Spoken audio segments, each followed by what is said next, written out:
A história às vezes esconde personagens e lugares que ajudaram a moldar o nosso presente e futuro.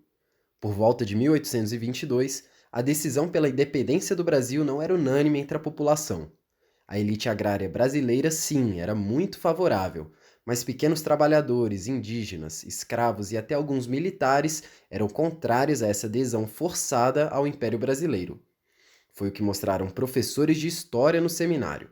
Eles contaram que isso resultou em diversas revoltas ao longo do território do país.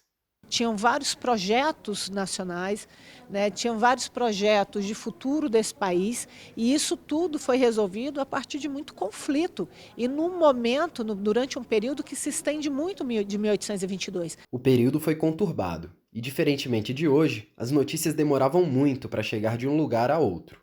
Segundo os professores, na província do Grão-Pará, que ocupava a maior parte da região norte do Brasil, quase um ano depois do Grito do Ipiranga, que aconteceu em 1822, a população ainda resistia a se unir ao Império. Dom Pedro I chegou até a enviar o militar inglês John Pascoe Grenfell à província com a missão de anexá-la ao Império. Foi após muita resistência e a perda de algumas vidas, como na tragédia do Brigue Palhaço no ano de 1823 em Belém, que o norte do Brasil se juntou de fato ao Império Brasileiro. O papel dos escravos nesse processo foi um dos temas levantados durante a 74ª reunião anual da Sociedade Brasileira para o Progresso da Ciência. Cada vez mais eu penso que para entender o processo de independência da forma como acontece, a gente deve dar visibilidade para esse envolvimento dos escravizados nas lutas da independência. Não somente neste local ou naquele local, mas em várias partes daquilo que seria a América Portuguesa, que se tornou o Brasil. Neste ano, nós comemoramos o bicentenário da independência, e os professores de História na SBPC também falaram sobre a história das comemorações dessa data e da oportunidade que ela traz para conhecermos mais sobre os fatos daquela época.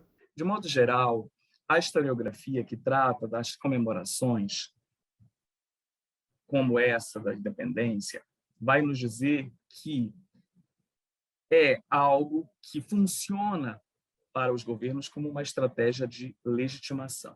Em 1922, quando a Amazônia estava sofrendo o debacle da borracha, essa região, e especialmente o Pará, também precisou reafirmar esse sentimento, né, da brasilidade.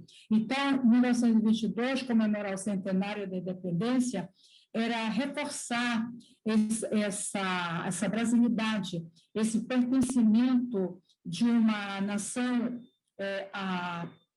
de um povo a uma nação, sobretudo de um povo que vivia na periferia. História não quer dizer exatamente apenas de passado.